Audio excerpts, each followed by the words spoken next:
4년 사귄 남자친구가 있습니다. 근데 요 근래 낌새가 이상하더라고요. 발렌타인 때 초콜릿을 줘도 별로 좋아하는 기색도 없고, 영화 보러 가자 그랬더니 다른 사람이랑 이미 봤다고 싫다고 합니다. 너무 속상해서 전 언니에게 울면서 남친이 나한테 정이 떨어진 것 같다며 상담까지 했죠. 지금 생각하니 언니 입장에서는 너무나도 우스웠을 것 같지만 전 정말 속상해서 언니에게 다 털어놨어요. 근데 얼마 뒤 남친이 헤어지자고 하더라고요. 그래도 우리 4년 동안 사귀었는데 안 믿겼죠. 서로가 서로에게 정말 연인이기도 하지만 베스트 프렌드였거든요. 이렇게 쉽게 끝낼 순 없어서 붙잡고 울고불고 했는데 결국 헤어졌습니다. 집에 와서 언니에게 엉엉 울고불고 미친 듯이 울자 달래주던 우리 착한 천사표 언니. 헤어지고 나서 며칠 후 물 먹고 멍하니 있는데 언니가 슬며시 오더니 언니가 무슨 짓을 하더라도 넌 언니 편이지? 라더라고요.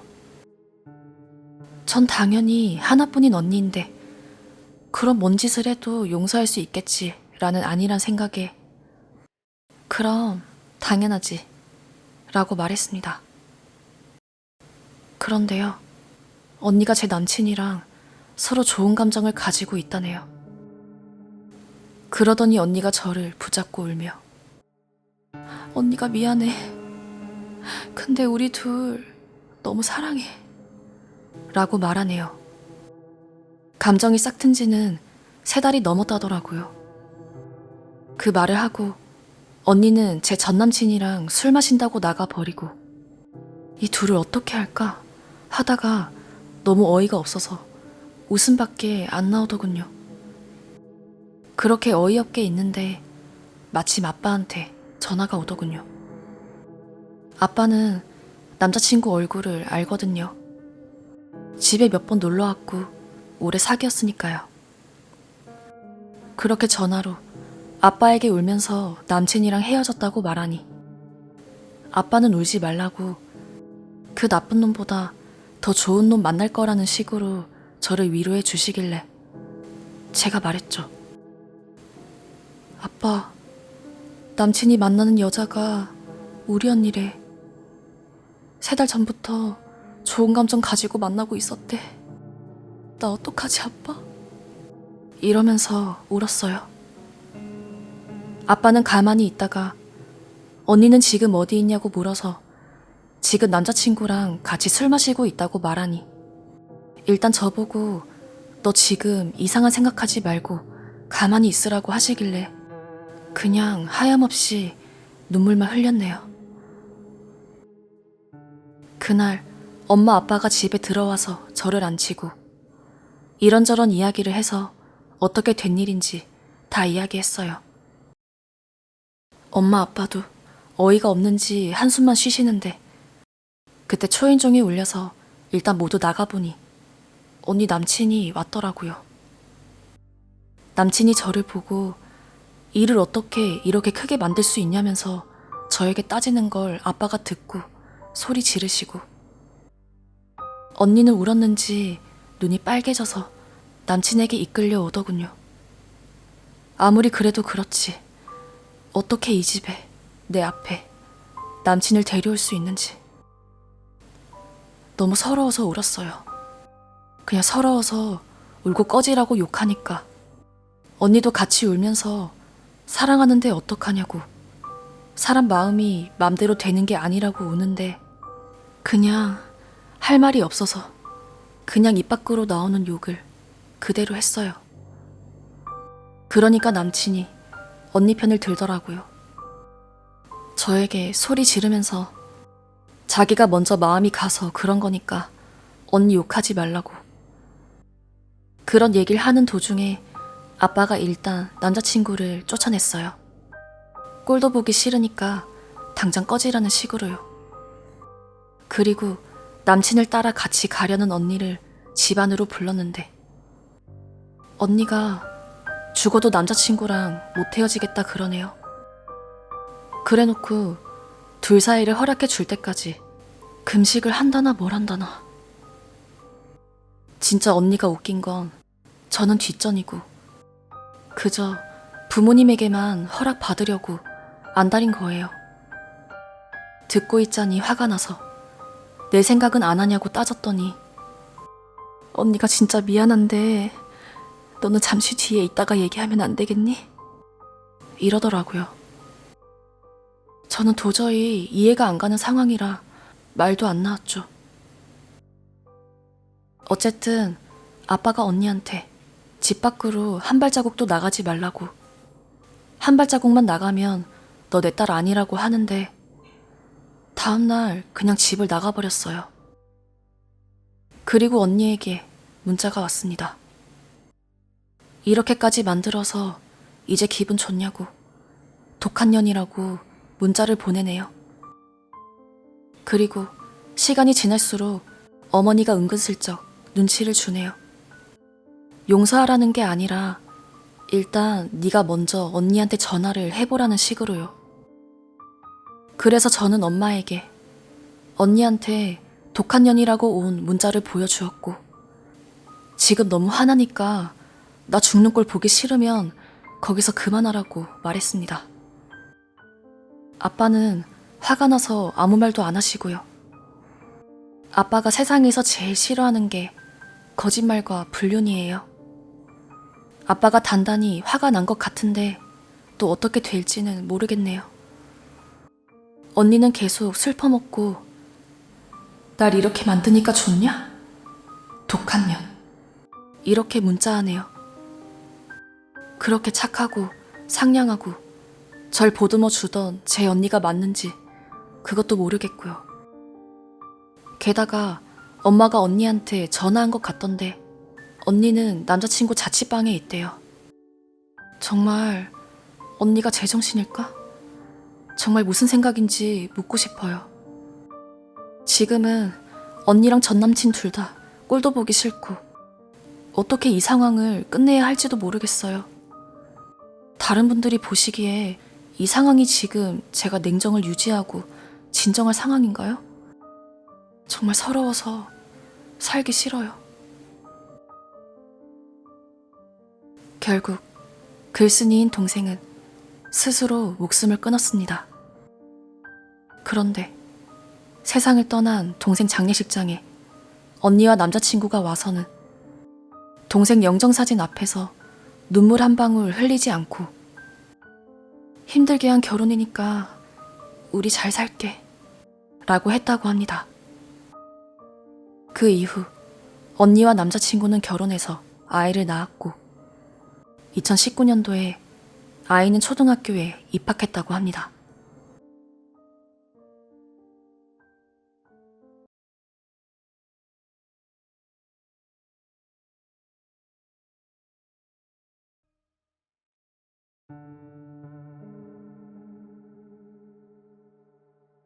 저는 경상도에 거주하고 있고 제가 중학교 2학년 때쯤 있었던 일입니다. 지금 다시 생각해도 온몸에 소름이 돋을 정도로 무섭네요. 그날은 학교를 마치고 친구들과 PC방에서 게임하고 노래방 가서 놀다가 집에 가는 길이었어요. 정신없이 놀다 보니 시간은 밤 10시에서 11시가 넘어가는 많이 늦은 시간이었고 저희 집으로 가는 길은 큰 도로이긴 하지만 가로등이 많이 켜지지 않아서 어두운 길이었습니다. 그날은 겨울이었고 영하로 떨어지는 날씨였습니다. 그래서 너무 춥고 길도 어둡고 좀 무서운 마음에 빠른 걸음으로 집으로 가고 있었죠. 그런데 갑자기 공사 중인 한 건물에서 어떤 건장한 아저씨가 나오는 거예요. 키도 크고 덩치도 큰 아저씨였습니다. 완공도 되지 않은 건물에서 한밤중에 사람이 나오길래 공사하는 직원분이신가? 하고 있는데 그 아저씨의 모습을 보고 저는 정말 깜짝 놀랐습니다. 왜냐하면 엄청 추운 한겨울의 밤인데도 불구하고 옷을 하나도 입지 않고 맨몸으로 서 있는 거였습니다. 정말 아무것도 걸치지 않은 알몸이요. 당시 시간이 많이 늦은 터라 주변에는 지나가는 사람이 한 명도 없었고 그 아저씨와 저 둘뿐이었죠. 그분은 맨몸인 상태로 서서 저를 계속 쳐다보고 있었습니다. 전 진짜 속으로 깜짝 놀랐지만 너무 놀란 걸 티라도 낸다면 무슨 일이 생길까봐 못 본 척하고 최대한 아무렇지 않은 척 더 빠른 걸음으로 걸어갔죠. 살면서 그런 사람은 정말 처음 본 거여서 계속 머릿속에 그 사람의 모습이 맴돌았습니다. 집에 다 와 가면서도 계속 그 아저씨는 왜 맨몸으로 서 있었을까?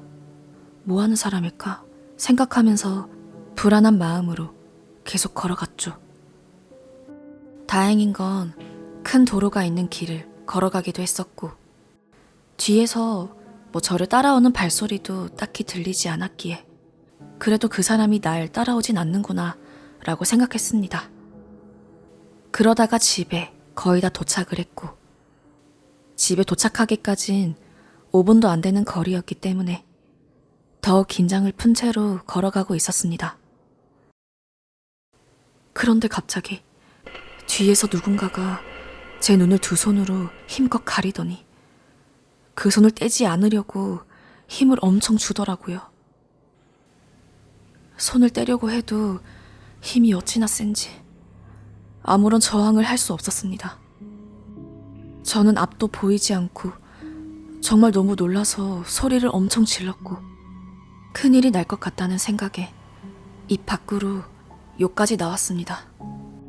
하지만 아까도 말했듯이 시간도 늦었고 하필 그때는 지나가는 사람도 아무도 없었기에 제가 아무리 소리를 질러도 절 도와줄 사람은 없었습니다. 그렇게 실랑이를 하고 있는데 제 눈을 가린 그 사람은 제 몸을 막 만지더니 강제로 바닥에 눕히더라고요. 그리고 나서야 그 사람이 누군지 볼 수 있었는데 아까 공사장에서 본 그 맨몸의 아저씨더라고요. 저는 정말 말도 안 나오고 너무 무서웠지만 이대로 있다간 진짜 어떻게 되겠다 싶어서 비명을 엄청 지르고 누운 자세에서 발길질도 계속했습니다. 살기 위해서 정말 발버둥을 쳤죠.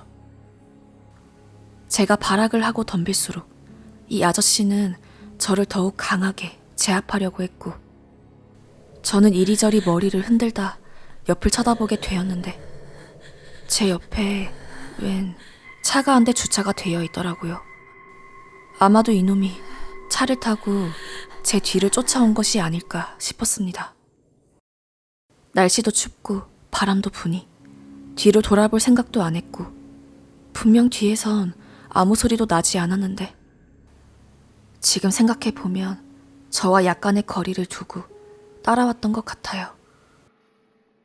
어쨌든 저는 진짜 죽을 힘을 다해 발버둥을 치고 있는데 제가 소리 지르는 걸 어디서 들으셨는지 어떤 아저씨 한 분이 골목에서 나오더니 야, 이 새끼야! 하고 욕을 하시며 뛰어나오셨습니다.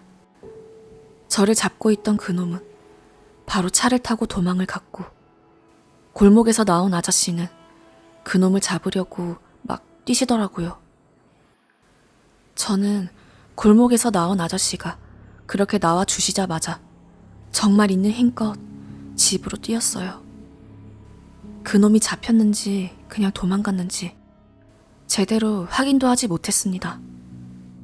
그냥 살았다는 안도감과 혹시라도 다시 나를 쫓아올지도 모른다는 생각에 그냥 너무 무서워서 미친 듯이 집으로 달려갔습니다.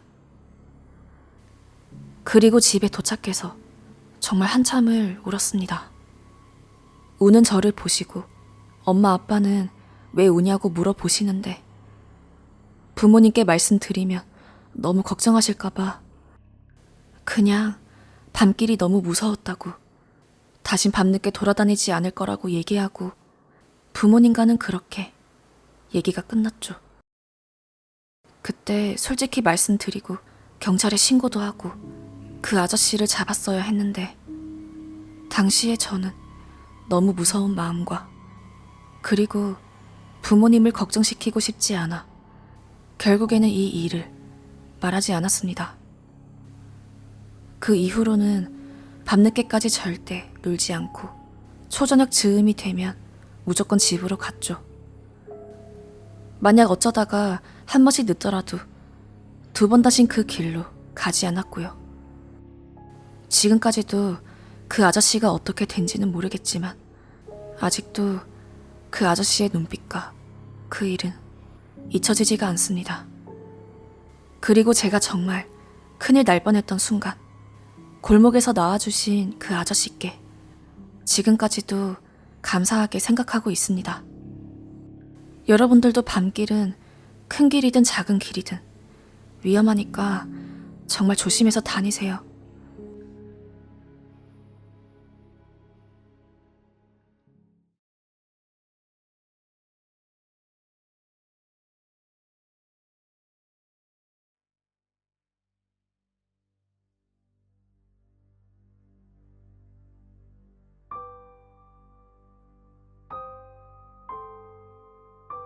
이 이야기는 제가 23살이던 2013년도에 뉴욕에서 살았을 때 일입니다.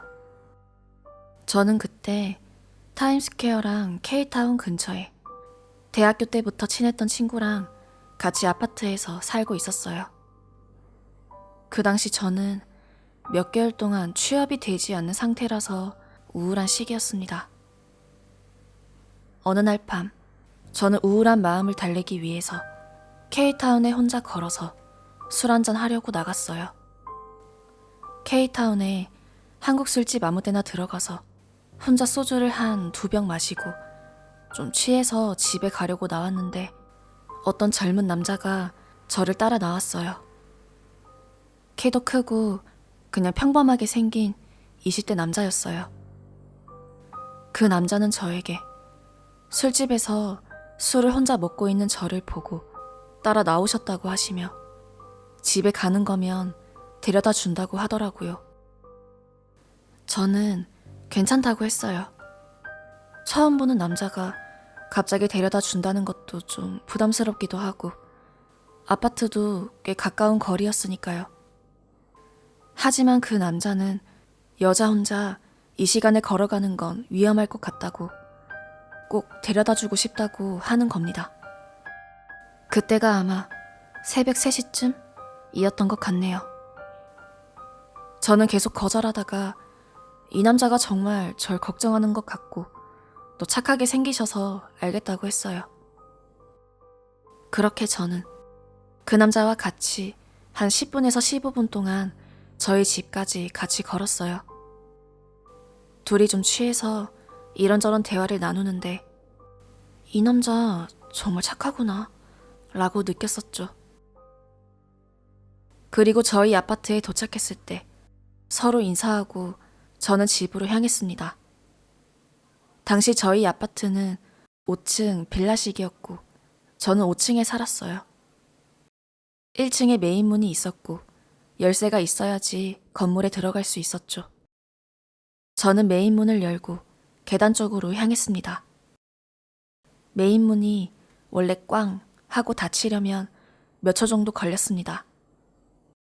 저는 별 생각 없이 2층을 향해 걸어가고 있는데 뒤에서 메인문을 누가 닫히기 전에 확 잡는 소리가 들리는 거예요.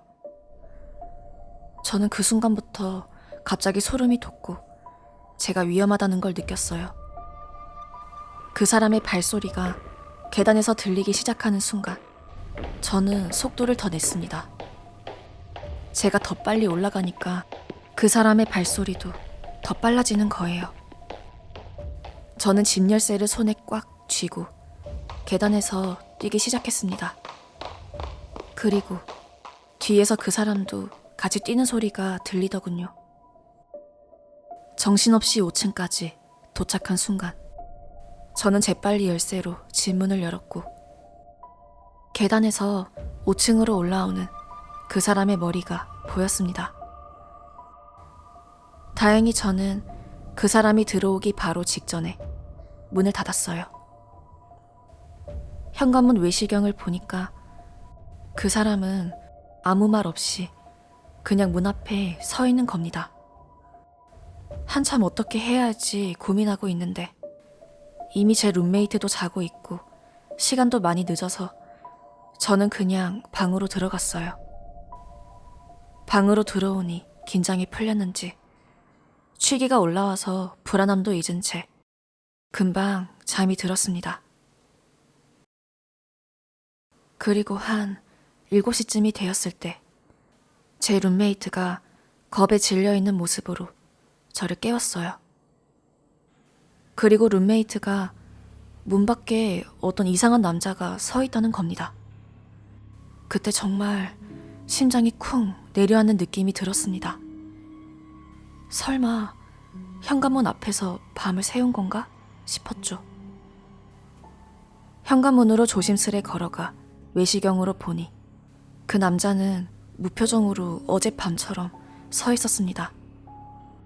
저는 빨리 집에 안 가면 경찰을 부르겠다고 소리를 지르니 그 남자가 제 번호를 달라는 거예요. 저는 안 되겠다 싶어서 바로 경찰을 불렀고 그 남자가 끌려가는 것까지 보고 좀 안심이 되었어요. 제 룸메이트는 출근을 해야 돼서 그 뒤에 바로 나갔는데 몇 분 있다가 룸메이트한테 전화가 왔습니다.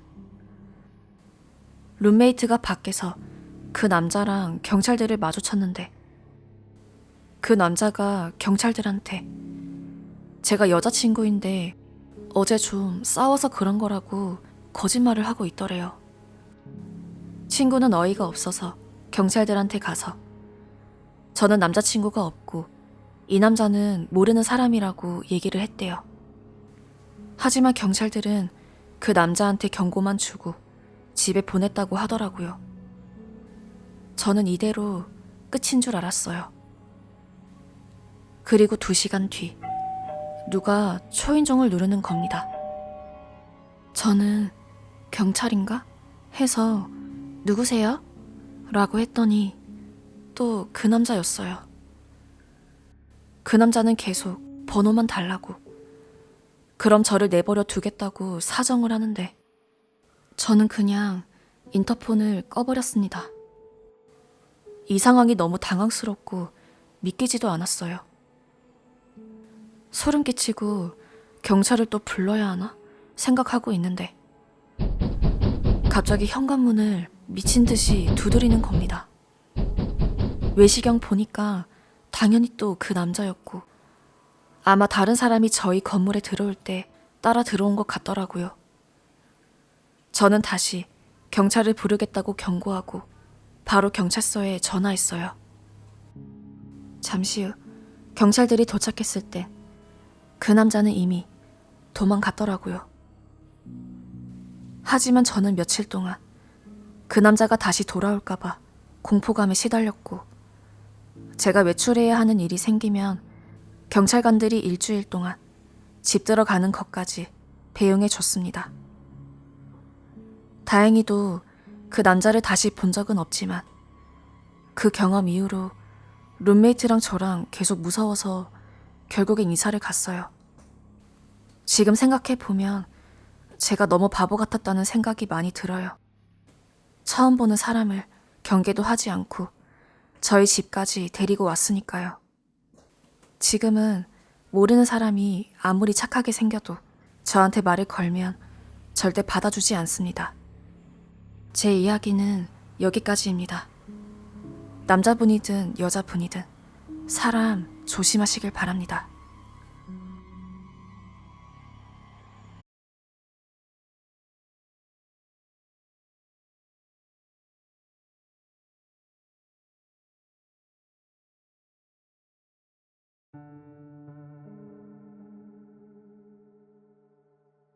예전에 살던 동네에서 겪은 이야기입니다. 그 당시 저는 그 동네로 이사 온 지 얼마 되지 않았었고 살짝 언덕 쪽에 위치한 아파트였어요. 그날은 남편이랑 집 근처에 있는 공원을 산책하고 있었습니다. 남편과 도란도란 수다를 떨며 공원을 걷고 있는데 아주 이상한 사람 한 명을 봤습니다. 그 사람은 나이가 좀 있으신 남자분이셨는데 공원 인도 쪽에 쭈그리고 앉아 손가락으로 바닥을 콕콕 찍어 맛을 보고 있더라고요. 그러면서 혼잣말로 이게 아닌데.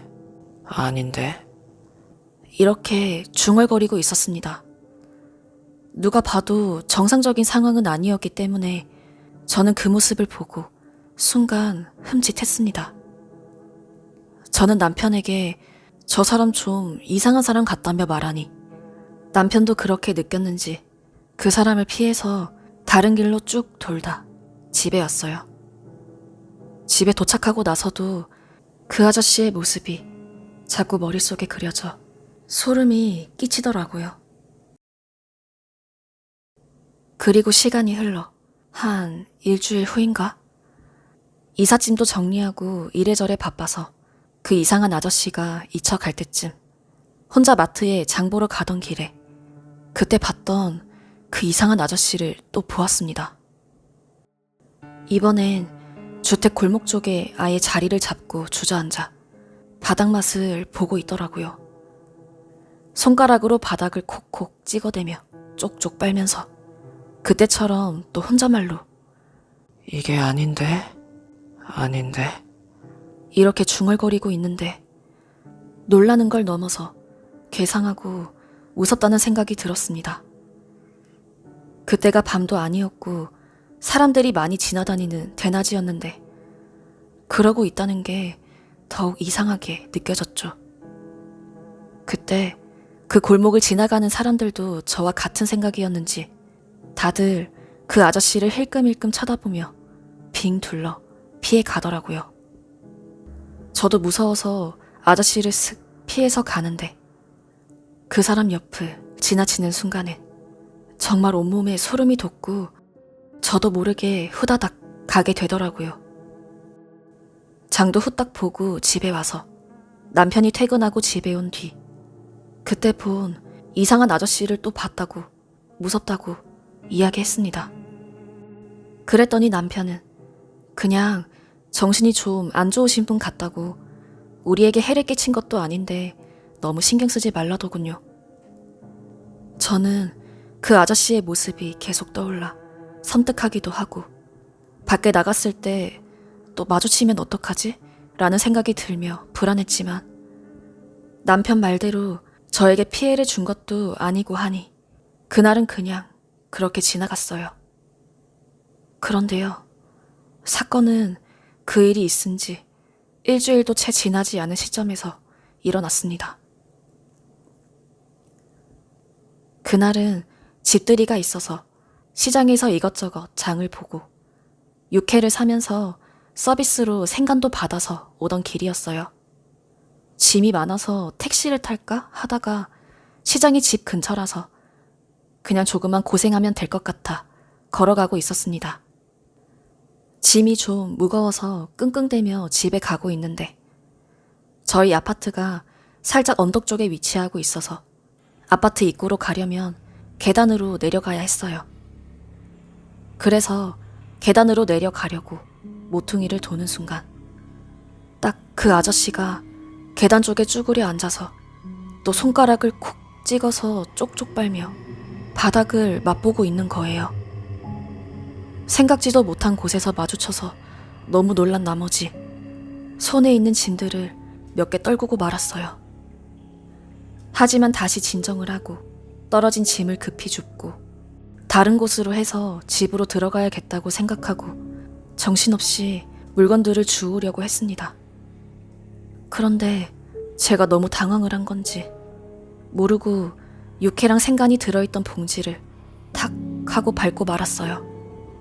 검은색 봉지 안에서 물컹하며 팩으로 싸주신 생간이 터져서 시뻘건 물이 줄줄 흘러나오는데 이거 못 먹겠다 싶어 마침 가로등 옆에 음식물 쓰레기 버리는 곳이 있길래 거기에다가 버리고 다시 짐을 챙겨 후다닥 자리를 비우려는 찰나 그 이상한 아저씨가 제가 있는 쪽으로 계단을 올라오려고 하길래 빠른 걸음으로 그 자리를 피했습니다. 그래서 저는 다른 쪽으로 걷고 있다가 설마 그 사람이 나를 따라오는 것은 아닌지 불안해서 뒤돌아 살짝 확인을 하는데 정말 저는 그 자리에서 온몸이 쭈뼛 서는 경험을 했어요. 그 아저씨가 제가 버린 육회와 생간 쪽에 앉아서 생간이 살짝 묻은 바닥에 손가락을 콕콕 찍어 날름거리며 먹더니 엄청 환하게 웃으며 방방 뛰며 피다, 피. 이거야. 그래, 이거였어. 이러고 있는 거였습니다. 그러더니 몸을 거미처럼 납작 엎드려서 기괴한 웃음을 지으며 혀로 바닥을 막 날름날름 거리고 있었어요.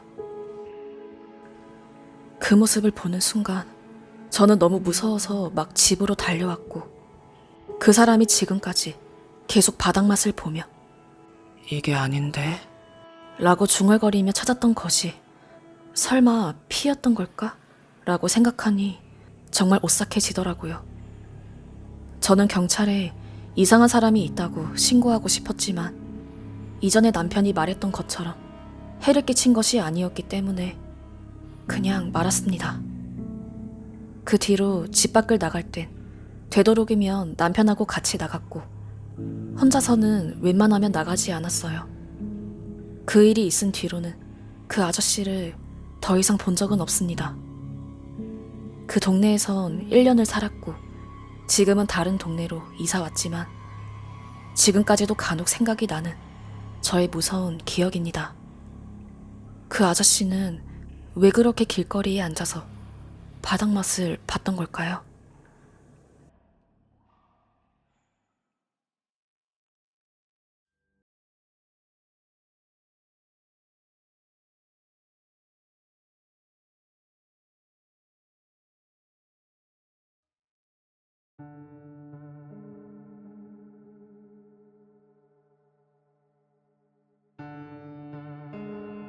오래전부터 친하게 지낸 마담에게 들은 실화입니다. 그녀가 근무하는 룸살롱에 고졸이나 좀 그런 분들도 당연히 있지만 대학생 아가씨들이 제일 많다네요. 그래서 제가 좀 궁금해서 물어봤더니 친절하게 알려주더라고요.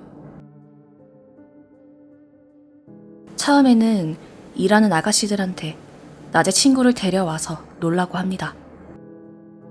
룸에 노래방 기계도 있고 뭐 음식도 시켜주고 하면서 아무래도 룸살롱이 놀기는 좋은 곳이니 친구를 데려와서 그냥 놀다 가라고 하죠. 어차피 낮엔 손님이 없잖아요. 그래서 낮엔 룸 쓸 일이 없으니까 친구들이랑 놀라고 합니다. 그래서 처음엔 친구를 몇 명 데려오죠. 친구 입장에선 그런데 놀러 가기도 뭐하고 하지만 어차피 낮에 잠깐 가서 노는 거고 친구가 술집에서 일하니까 그런 술집 가서 놀기 싫다는 식으로 거절하기도 뭐하고 해서 따라간다네요. 그렇게 되면 놀러오는 친구들한테 마담이 안주도 맛있는 거 내다 주고 나중엔 같이 얘기도 하면서 친해진대요. 그러고는 저녁 시간이 되면 칼같이 집에 보내면서 다음에 또 놀러 오라고 한답니다. 그럼 여대생 입장에선 마담이 술집에 나오라고 권유하거나 그럴 줄 알았는데 오히려 넌 대학생이니까 이런 데서 일하면 안 돼. 뭐 이런 식으로 나오니까 술집 놀러 가는 것에 대해 거부감도 없고 많이 친해진다고 하더라고요. 그리고 자주 놀러 오면 마담이 명품도 사주고 선물도 많이 하고 하면서 엄청 살갑게 군대요. 그리고 점점 시간이 지나면 그때부터 일이 시작되는 겁니다. 여느 때처럼 룸에서 잘 놀고 있는데 마담 언니가 들어와서 엄청나게 급한 얼굴로 아가씨 한 명이 펑크를 냈다는 둥 손님이 갑자기 많이 와서 아가씨가 모자란다는 둥 하면서 딱 한 번만 가서 앉아만 있어 달라고 사정하기 시작합니다. 그냥 앉아만 있으면 되고 만약 손님이 짓궂게 굴면 나와도 되니까 그냥 자리만 채워달라고 사정사정을 한대요. 그러면 사람들이 생각하기에 당연히 거절할 것 같지만 친한 언니가 너무 난처해하면서 사정하니까 사람 마음이 그렇게 안 된다네요. 그래서 결국엔 그냥 한번 들어가서 앉게 됩니다. 그때 옆에 앉아있는 남자는 룸살롱에서 알아주는 매너 손님으로 여자한테 터치도 안 하고 조용히 술만 먹고 가는 타입이죠. 일부러 그런 손님 옆에 앉히는 겁니다. 그리고 손님들한테도 이렇게 말합니다. 얘는 아가씨가 아니라 잠깐 들린 애니까 심하게 하면 안 됩니다. 라고 그 앞에서 말하지만 손님들이랑은 이미 다 말을 맞춘 상태죠. 그러고는 손님들이 나가고 나면 마담이 고맙다고 10만 원에서 20만 원 정도 쥐어준답니다. 그러면 그 여자 입장에선 생각보다 손님이 짓궂지도 않고 그냥 한두 시간 앉아있다가 오는데 몇십만 원이 용돈으로 생기는 거죠. 그런 뒤로는 마담 언니가 급하다면서 찾는 횟수도 늘고 자기 스스로도 별로 힘들지 않고 거부감도 없어지고 용돈도 생기니까 스스럼 없이 다니게 됩니다. 그러고는 어느 순간 마담 언니가 말하죠. 이렇게 띄엄띄엄 오지 말고 대학생이고 등록금도 벌어야 하니까 여름방학을 이용해서 바짝 벌어보라고. 너는 대학생이라서 이런 일 하면 안 되니까 딱 방학 때 2달간만 하고 목돈 모아서 그 돈으로 학교 다니라고 합니다. 그러면 솔깃해서 진짜 술집으로 나오기 시작합니다. 그런데 중요한 건 마담이 항상 넌 술집 여자가 아니다. 넌 잠깐만 나오는 거다. 넌 언니처럼 되지 말아라. 라고 하니까 자기 스스로도 자기가 술집 여자라는 사실을 인식 안 하는 겁니다. 그리고 자기는 고고한 여자이지만 잠깐만 나오고 목돈 벌어서 여기서 손 씻을 순수한 여대생이라고 생각하죠. 그런데 막상 전업으로 뛰려고 하니 지각비며 결근비 내느라 손해도 많이 보고 생각보다 돈이 잘 안 모인답니다. 그러면 마담이나 술집 언니들이 얘기하죠. 이 차를 나가라고. 어차피 바짝 벌어서 목돈 마련할 건데 그냥 나오기만 하면 한 학기 등록금밖에 못 벌지만 이 차 뛰면서 다니면 대학 내내 등록금 걱정할 필요 없다고. 그러고는 마담이 처음으로 이 차를 내보낼 때는 역시나 인물도 잘생기고 젊고 매너 좋은 손님에게 보냅니다. 그러고는 앞에서 말씀드린 것처럼 점점 이 차도 매번 나가게 되고 술집 생활을 제대로 하는 겁니다. 그리고 방학이 끝나고 나면 거의 대다수가 휴학을 하던가 하면서까지 술집을 나가지 그만두고 학교를 나가는 경우가 거의 없답니다. 그리고 학교를 나가서도 쓰던 씀씀이를 감당을 못해서 다시 찾아오게 되는 거죠. 술집에서 일하는 동안 마담이 명품만 사주고 명품만 입히고 하니 명품 좋은 줄만 알게 되고 자기가 스스로 명품 안 쓰려고 해도 나중에 명품을 안 입고 오면 우리 가게의 질이 떨어진다느니 하면서 어쩔 수 없이 명품 사서 쓰게 하고 싼티 난다고 비웃고 그러니 돈이 벌기가 무섭게 나가는 겁니다. 그 마담 왈. 사람은 누구나 사람의 공통적인 속성을 가지고 있기 때문에 그 검을 노리고 함정을 파면 똑똑하건 보수적이건 소용이 없고 무조건 넘어오게 돼 있답니다. 그래서 술집엔 자기가 술집 여잔지 인식을 못하고 그저 본인이 고고한 대학생인 줄 아는 술집 여자애들이 그렇게 많다고 하네요. 뭐 이딴 거에 넘어가냐 하시는 분도 있겠지만 그 마담 말로는 적중률이 거의 100%에 가깝다고 합니다.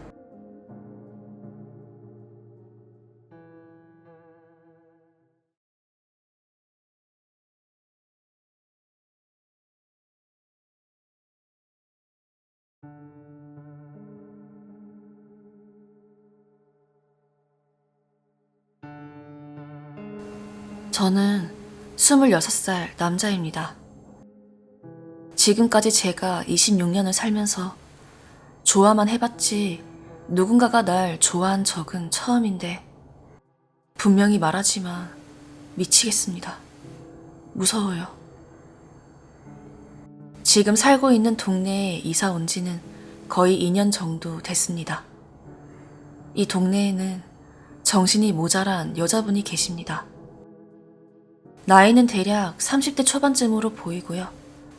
매일 동네를 돌아다니며 고함 지르고 다니거나 이상한 차림으로 이상하게 걸어 다니거나 기어 다니거나 합니다. 딱 봐도 정신이 온전한 분 같지는 않더군요. 동네에서도 불쌍한 여자라고 여러 주민분들이 도와주거나 살갑게 대해주더라고요. 아무튼 4월 말에 동네 미용실에서 머리를 잘랐습니다. 머리가 너무 마음에 들고 머리 만져준 원장님도 너무 예쁘고 잘 대해주시기에 기분이 좋아졌죠. 그때 미용실 안으로 그 장애 여성이 들어왔습니다. 원장님이 친동생 대해주듯 그 여성을 대하는 모습을 보고 괜히 감동받아서 보기 좋아요 라고 한마디 했던 게 화근이 된 것 같습니다. 그 뒤로 제가 분리수거를 하려고 아파트 입구에 분리수거장에 가면 마치 약속한 듯이 나타나서 아무 말 없이 제 쓰레기를 버려주고 배시시 웃는데 처음에는 참 좋은 사람 같아서 고맙다고 웃어주었죠. 제가 일주일에 한 번씩 몰아서 분리수거를 합니다. 근데 어떻게 된 게 그날 그 시간이면 항상 나타나서 도와주려고 하니까 점점 부담이 되더라고요. 근데 이때까지만 해도 저를 좋아해서 그런다는 것이라곤 꿈에도 생각 못했고 그냥 착하고 순수해서 이런다고 생각했죠. 하지만 점점 그 여자와 마주치는 횟수가 늘어남에 따라 괜히 이상해지더라고요. 마트에 갈 때나 책방에 갈 때나 약속이 있어서 버스 정류장에 갈 때나 마치 제가 나오는 것을 미리 보고 쫓아온 듯이 항상 저와 마주쳤습니다. 그리고 무엇보다 제가 단골로 삼은 그 미용실. 한 달에 한 번씩은 꼭 머리를 정리하는데 제가 갈 때마다 항상 그 여자가 와 있습니다. 그리고 어눌한 말투로 이상한 걸 물어보는데 부담을 넘어서 짜증이 나기 시작했죠. 사실 사람의 얼굴이나 행색을 가지고 뭐라고 하면 안 되지만 머리는 떡이 져 있고 얼굴은 꾀죄죄하고 웃을 때마다 누런 이가 보이고 얼룩진 입술 사이론 침이 질질 흘러나오는데 정말 보기 힘들더라고요. 소문을 들어보니 이전에도 어떤 남자한테 그랬다가 신고당했는데 정신 지체하라서 그냥 풀려 나왔고 그 피해 남성은 도망가듯 이사를 가버렸다네요. 집 앞 헬스 관장님이나 같이 운동하는 형들 그리고 미용실 원장님까지 계속 저에게 걱정하듯 이야기하더라고요. 며칠 후 집에서 혼술하고 병이 좀 쌓였길래 분리수거 하려고 나갔는데 역시나 나타나서 도와주더라고요. 갑자기 좀 부담스럽고 짜증이 나서 이러지 마시라고 짜증내니까 쓸쓸한 표정으로 뒤돌아 가더군요. 상처를 준 것 같아서 찜찜했지만 그냥 잘 됐다 싶었습니다. 하지만 그때부터 본격적인 스토킹이 시작되었습니다. 어느 날부터 우체통에 보낸 주소도 없고 그냥 제 이름으로 되어 있는 편지가 배달되기 시작했습니다. 삐뚤삐뚤한 글씨로 좋아한다, 사랑한다.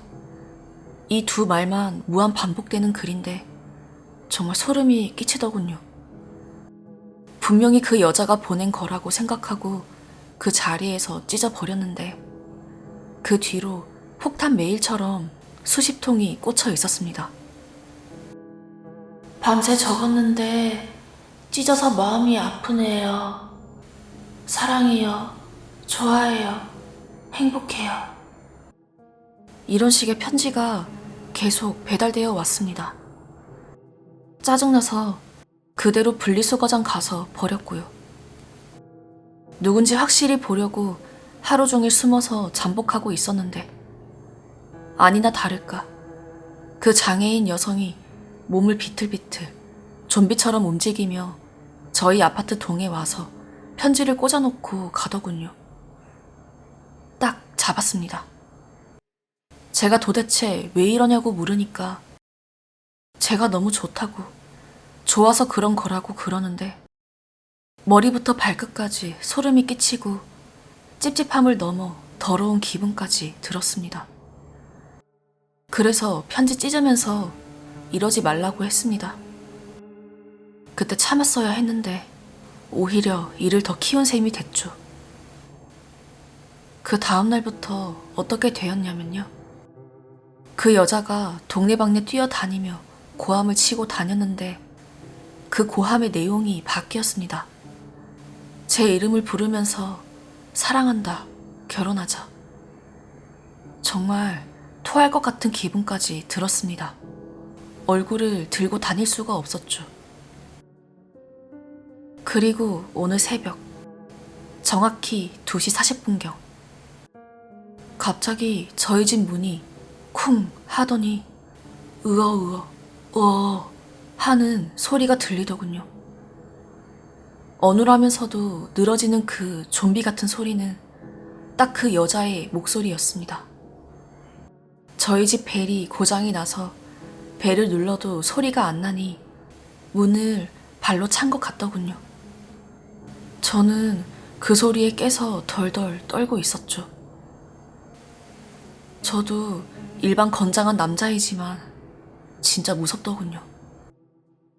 그때 다행히 위층 아저씨께서 내려와서 그 여자한테 엄청 큰 소리로 욕하며 쫓아냈는데 정말 심장이 덜컥 내려앉은 것처럼 너무 놀라서 한시도 못 잤습니다. 혹시나 하고 문을 열고 밖을 보니 이번엔 현관문에 립스틱으로 사랑한다고 적어놨더군요.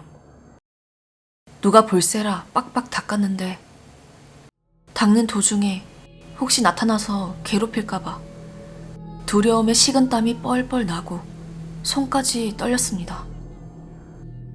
이사 가기 전까지는 아마도 계속 시달릴 것 같은데 신고해봤자 다시 풀려날 거고 아버지 회사 때문에 이사도 당장은 힘들고 진짜 미치겠습니다.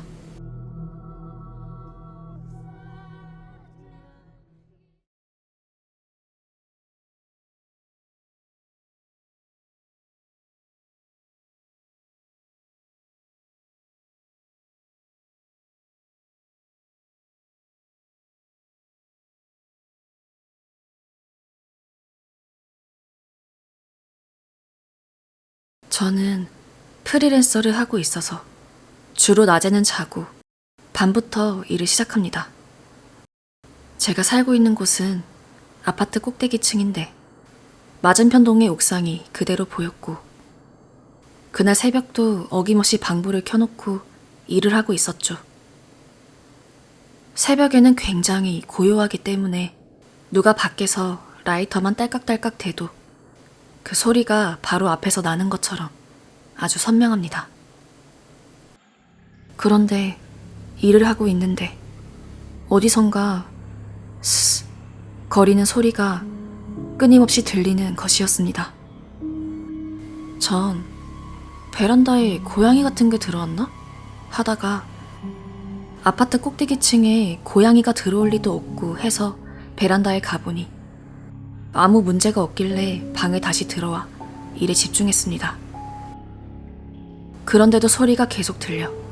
이번엔 창문 밖을 봤더니 맞은편 동 옥상 쪽에 누군가 움직이고 있는 것이었습니다. 가끔 주민분들이 옥상에서 고기를 구워 먹거나 고추를 말리거나 하기 때문에 그냥 새벽에 누군가 올라왔구나 하고 개의치 않고 일을 하고 있었습니다. 그런데 그 옥상에 있는 누군가는 계속 자세를 바꾸지 않고 절 계속 바라보고 있었습니다. 설마 하면서 다시 일에 집중하려는데 너무 무서워서 고개는 돌리지 않고 눈동자만 돌려 그쪽을 바라보니 계속 제가 있는 쪽을 보면서 서 있는 것이었습니다. 키하며 모양새하며 딱 남자인 것 같아 괜히 불길한 기운에 방불을 확 꺼버렸습니다. 제 방에서 옥상 쪽은 컴컴해서 잘 안 보이는데 옥상에서 방불 켜고 있는 절 보면 제가 너무나 잘 보일 것 같아서 찝찝한 기분에 방불을 꺼버렸는데 나중에 다시 옥상 쪽을 보니 그 남자는 사라졌더군요. 다음날 저희 아파트의 분위기가 웅성거리더군요. 무슨 일이냐고 묻자 아파트에서 살인사건이 일어났다고 하는 겁니다. 설마 하는 생각에 어느 동이냐고 묻자 바로 앞동이더군요. 제 방 창문 쪽으로 옥상을 보니 경찰들이 왔다 갔다 거리고 경계선 쳐놓고 상당히 어수선한 분위기였습니다. 살인범이 계단에서 40대 아주머니를 죽이고 자루에 싸서 옥상에 놓고 갔다고 하더군요. 새벽 일을 생각해 보니 제가 봤던 그 키가 큰 남자는 살인범이었고 계속 스스 거리는 소리를 냈던 것은 자루였던 것 같습니다. 전 제 신변의 위협이 느껴졌고 제가 어떻게 해야 하는지 아무 생각이 나지 않았습니다. 그 살인범에게 저는 목격자였으니까요. 새벽에 제 쪽을 그렇게 한참 동안 본 건 저희 집을 외우고 있었던 게 아니었을까요? 일주일 뒤 저녁쯤 집에는 저 혼자뿐이었습니다. 아파트 복도에서 나는 소리가 집안에서도 잘 들리기 때문에 누가 집으로 오면 발자국 소리가 굉장히 선명히 들리는데 이상하게도 누군가 발자국 소리도 없이 저희 집 초인종을 누르더군요. 가족이라면 초인종을 누르지 않고 열쇠로 따고 들어올 텐데 발자국 소리도 들리지 않게 올라와 초인종을 누르는 게 좀 수상해서 열지 않는 게 좋을 것 같다는 생각에 문 앞에서 가만히 숨만 죽이고 갈 때까지 기다리고 있었습니다. 한참이 지나도 내려가는 기척이 들리지 않아 맨발로 살금살금 문 쪽으로 다가가 문에 아주 조그마한 구멍으로 밖을 내다보았는데 보이지가 않는 겁니다. 그리고 그 이유를 알게 되었을 때 저는 기절할 뻔했습니다. 왜냐하면 그 구멍 사이로 보이는 것은 범인의 눈알이었거든요.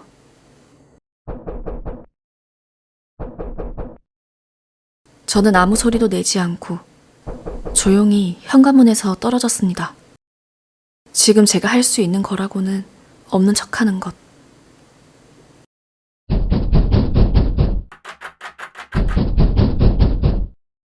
숨도 쉬지 못하고 입만 꾹 막고 있었어요.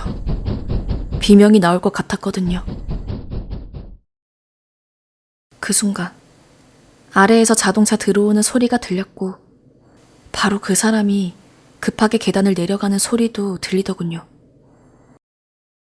창문에 몸을 숙여 아래를 보니 그때 옥상에서 봤던 그 키 정도의 남자가 모자를 쓰고 저희 집 창문을 계속 힐끔힐끔 보다가 아파트를 빠져나갔습니다. 그 후 저는 경찰에 신고를 해서 증인 진술서를 쓰고 신변보호 요청을 했는데 지금 살아도 사는 게 아니네요. 경찰들도 당시 상황만 되풀이해서 물어볼 뿐 그 후에 저한테 그 남자가 찾아왔던 건 듣고 싶지도 않아 하고 들어보지도 않는 분위기고요. 지금은 무서워서 집에서 꼼짝도 못하고 있습니다. 경찰관은 범인이 벽 타고 올라오지 않는 이상 집문만 잘 잠궈 놓으면 범인이 들어오지 못할 거라고 하는데 발자국 소리조차 내지 않고 돌아다니는 범인이 언제 올라와서 집 열쇠 맞춰놓고 문 따고 들어올지 어떻게 아나요? 과대망상증 같은 거에 사로잡혀 돌아 미쳐버릴 지경입니다. 일도 손에 안 잡히고 유서 써서 책상 위에 놓고 있고 돈이라도 있으면 훌쩍 이사나 가버릴 텐데 형편도 안 되고 증인 진술하러 간 이후 앞동 유족분들이 찾아오셔서 계속 제 어깨를 흔들며 뭘 물어보시는데 너무 무섭고 스트레스도 심해서 공황장애 상태입니다. 어깨를 잠깐 흔들어도 온몸이 부서질 것만 같고 피부끼리만 스쳐도 칼로 베이는 것처럼 쓰라리고요. 평소엔 즐거움 없이 살아가는 사람들 중 그저 한 명뿐이라고 생각했는데요. 이젠 죽음이 가까워졌다고 생각하니 우습게도 세상에 미련이 많아집니다. 무슨 사형 선고 날짜 받아놓고 꾸역꾸역 살아가는 사형수 같기도 하고요. 너무 괴롭습니다.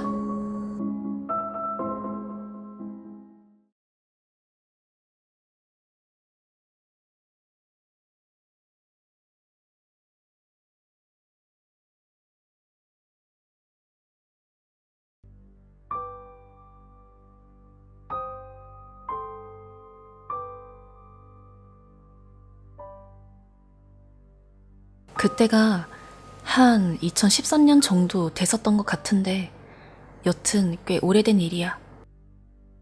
지금은 이모가 다른 나라에서 사시지만 그때는 이모가 일본에서 사셨었거든. 일본 아이치현의 어느 지역이었는데 지금은 오래되어서 기억이 잘 안 나네. 여튼 그때 내가 대학생이었는데 일본어도 잘 못하면서 방학에 일본에 놀러가서 이모 네에서 한 달 정도 살았었어. 그냥 진짜 놀러가서 관광도 하고 구경도 하면서 살았지. 내가 일본어를 아예 못하는 건 아닌데 읽는 건 좀 힘들고 대화는 기본적인 것만 가능한 그 정도 수준이었어. 어쨌든 그날 비가 와서 밖에 나가기가 싫었는데 한국에 돌아와서 개강하기까지가 얼마 안 남았어서 어디라도 그냥 구경 가자 하고 비가 오는데도 꾸역꾸역 나갔었어. 사실 쇼핑을 하거나 대도시로 놀러 간다거나 그런 거는 이미 진작 다 해놔서 그냥 싸돌아 다니다가 편의점 털어오고 그런 거밖에 안 했지만 말이야. 근데 비가 꽤 오고 있었는데 원래 비가 오면 낮에도 좀 어둑하잖아. 그래서 아침 일찍 나왔다가 3시쯤에 이제 집 가려고 그 일본마트 놀러 갔다가 집에 가는 길이었는데 어떤 남자가 갑자기 내 앞을 가로막고는 일본어로 자기한테 우산을 씌워달라는 거야. 근데 그 남자가 손에 뭘 들고 있었는데 단우산이 커버에 감싸진 채로 그대로 들고 있으면서 나한테 우산을 씌워달라고 하더라고. 그래서 사실 그 정도 말은 알아들을 수 있었는데 그냥 귀찮기도 하고 우산도 있으면서 굳이 나한테 씌워달라고 하니까 좀 이상한 사람 같아서 죄송해요, 저는 외국인이에요, 이런 식으로 영어로 그냥 얘기했어. 그랬더니 남자가 무표정으로 나를 한 3초 정도 가만히 보고 나서는 대답도 없이 다른 쪽으로 가더니 또 다른 사람한테 똑같이 우산을 빌려달라는 말을 하길래 그냥 미친놈 맞네 이러고 그냥 뒤돌아서 갔거든. 근데 갑자기 뒤에서 웬 여자의 비명소리가 들리는 거야. 그래서 쳐다봤더니 그 남자가 단우산 커버를 벗기고 꺼낸 게 우산이 아니라 칼이었던 거지. 그러면서 자기가 우산 빌려달라고 말 걸었던 여자를 막 찔렀는데 근데 진짜 너무 충격적이었어서 사실 기억이 잘 안 나. 그 여자가 서 있다가 쓰러지는 거. 피가 비랑 섞여서 바닥이 흥건하게 젖어가는 부분까지 보였던 것 같아. 사실 그게 내가 본 게 맞는 건지도 모르겠다. 눈앞이 그냥 술 먹고 필름 끊긴 것처럼 아웃됐다고 해야 하나? 그냥 아무것도 모르겠고 살고 싶어서 미친 듯이 앞만 보고 달렸어. 우산은 이미 버린 지 오래고 달리면서 막 비명을 엄청 질렀지. 근데 다행히 그 근처에 건장한 남자들이 있었고 상점 아저씨들도 나와서 그 남자를 제압하고 해서 정말 불행 중 다행으로 피해자는 한 명뿐이었어.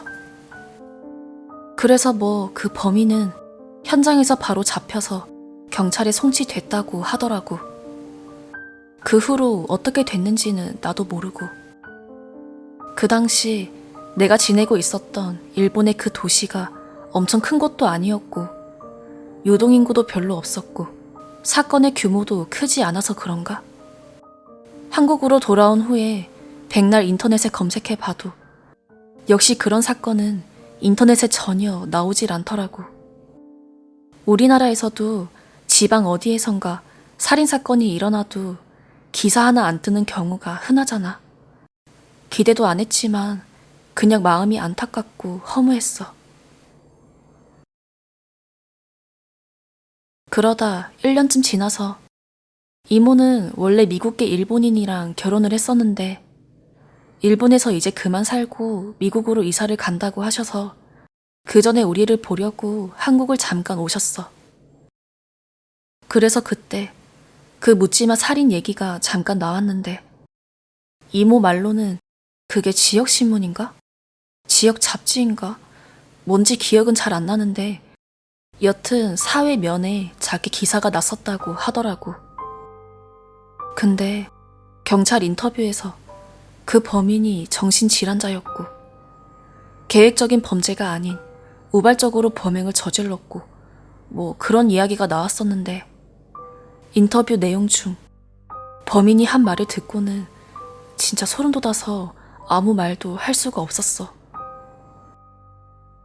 그 범죄자가 처음에는 외국인한테 말을 걸었었는데 그래도 외국인은 안 죽였으니까 잘한 거 아니냐고 경찰한테 그렇게 말했었대.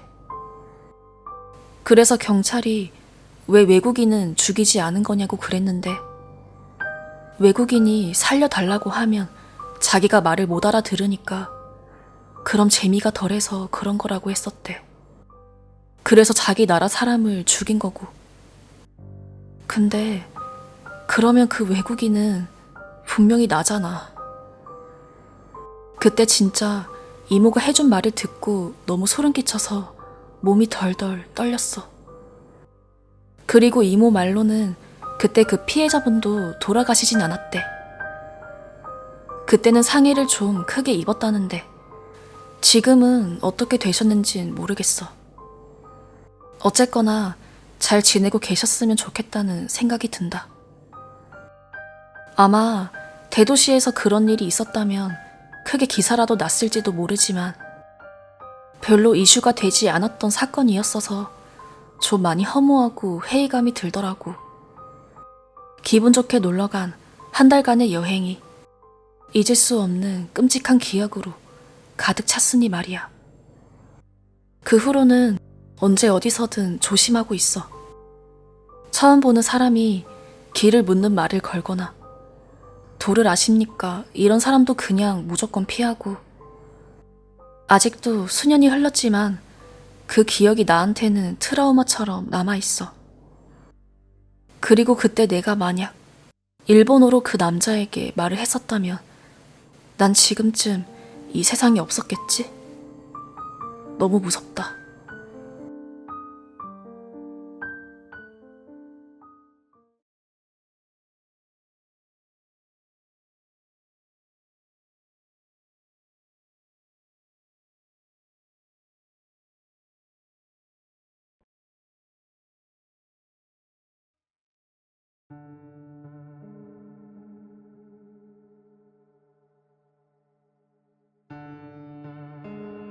제가 택배회사에서 사무직으로 일했었을 때 있었던 일입니다.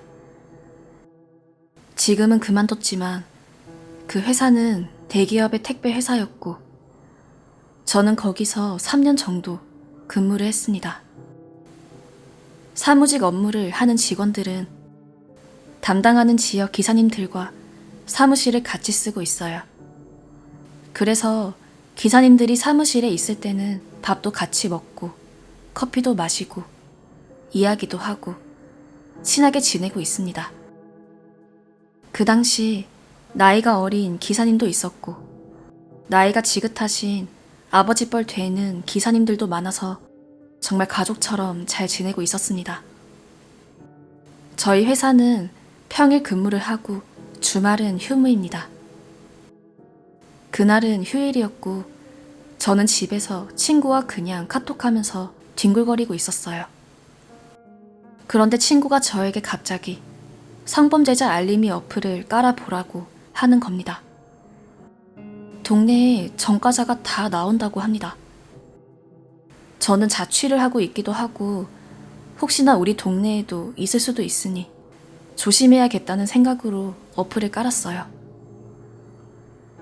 그리고 나서 어플을 접속해 이것저것 보고 있는데 아직도 생생하게 기억이 나네요. 저희 지역에 한 페이지당 5명씩 17페이지까지 있을 정도로 범죄자의 신상 정보가 많이 뜨더라고요. 생각보다 많아서 좀 놀랐던 기억도 나네요. 어쨌든 조금 긴장되는 마음으로 천천히 아래로 내려가며 신상 정보를 확인하고 있는데 맨 첫 페이지 2번째 칸에 뭔가 낯익은 이름이 있는 겁니다. 그래서 에이 설마 하고 눌러보니까 그 얼굴은 저희 회사 담당 지역 택배 기사님이셨어요. 진짜 심장이 쿵 하고 내려앉는 느낌이었고 소름이 쫙 끼치더라고요. 저와 같은 사무실에서 거의 3년간 밥도 같이 먹고 커피도 마시고 얼굴 마주보며 이야기하고 항상 저희를 보며 웃어주시는 친근한 그런 아버지 같은 기사님이셨거든요. 그분의 죄명은 13세 미만 미성년자를 강간 3회 그리고 징역 5년을 살고 신상정보 공개 10년이라고 적혀있는 글을 보았습니다. 사진상으로는 조금 수척한 모습이었지만 분명 그 기사님이 맞았습니다. 지금 생각해도 소름이 돋네요. 그리고 그 기사님은 저희 집과 거의 5분 거리여서 집도 엄청 가까워서 자주 마주치곤 했었습니다. 여하튼 그 사실을 알게 되고 나서 다음날 출근을 했고 인사만 하고 아무 얘기도 안 하고 그냥 일만 했어요. 그리고 그 기사님이 마침 사무실에 남아 있었는데 저에게 같이 밥 먹으러 가자고 하셨지만 그냥 오늘은 입맛이 없다고 말씀드리고 밥도 그날은 따로 먹었습니다. 도저히 얼굴 마주보고 웃으면서 지낼 자신이 없더라고요. 제가 그 기사님과 같은 동네에 살고 있기 때문에 혹시라도 해코지 당할까봐 무서워서 얘기 안 하고 넘기려고 했지만 그래도 사실은 알려야겠어서 그 지역 소장님한테 조심스럽게 말씀드렸습니다. 그 기사님이 성범죄 전과가 있는 사람이라고 말이죠. 그리고 저는 며칠 후 그 회사를 그만뒀습니다. 그리고 나서 그 후에 들으니 그 기사님은 제가 간두고 나서 2주 뒤쯤에 잘렸다고 하더라고요. 그런데 그 회사는 누구나 다 알 정도로 큰 회사입니다. 대기업이죠. 진짜 고객들 정보도 다 아는데 또 그런 짓 할지 어떻게 아나요? 그리고 더 소름 돋는 일이 생겼습니다. 몇 주가 지나고 저는 쉬엄쉬엄 취업 자리도 알아보고 할 겸 집 앞 편의점에서 아르바이트를 하고 있었습니다. 그리고 잠시 후 손님이 오셨는데 그 기사님이 다른 택배 회사에 취업을 하셨는지 다른 회사의 유니폼을 입고 편의점으로 들어오시는 겁니다. 배달을 하며 끼니를 때우려는지 빵을 하나 골라서 카운터로 오시는데 심장이 진짜 터질 것 같아서 숨이 안 쉬어지더라고요. 그런데 그 기사님이 저를 알아보고는 저에게 이런저런 이야기를 하시는 겁니다. 갑자기 일은 왜 그만둔 거냐? 요즘은 무슨 일 하고 있냐? 말도 없이 그만둬서 걱정했었다 등등. 환하게 웃으며 저에게 말을 하시는데 그 모습조차 너무 무서웠어요. 그래서 저는 대충 개인적인 사정 때문에 그만뒀고 지금 편의점 재고 정리해야 된다고 말하고 기사님이 구매하신 물건을 얼른 계산해 드리고 창고로 도망치다시피 했습니다. 제가 기사님의 얼굴을 볼 자신이 없어서 일을 그만둔 거였는데 그럼에도 불구하고 계속 마주쳐야 한다는 생각에 정신적으로 괴로워서 편의점 일도 얼마 안 가 결국 그만두게 되었습니다. 그리고 저는 지금까지도 계속 그 동네에 살고 있습니다. 사정만 된다면 이사를 가고 싶은데 그럴 수가 없는 상황이라 혹시라도 밖에 나가면 또 마주칠까봐 겁나서 밤늦게는 절대 혼자서 밖에 돌아다니지 않습니다. 그리고 고객들은 그 기사님의 정체를 모르실 거잖아요. 택배라는 업무가 고객님들의 정보가 그대로 노출이 되는 예민한 부분인데 전과가 있어도 회사에서는 따로 확인을 하지 않고 받아주나 봅니다. 어쨌든 저는 부디 그 기사님이 배달 가는 집의 고객님들이 아무 일도 일어나질 않길 바라는 마음뿐입니다.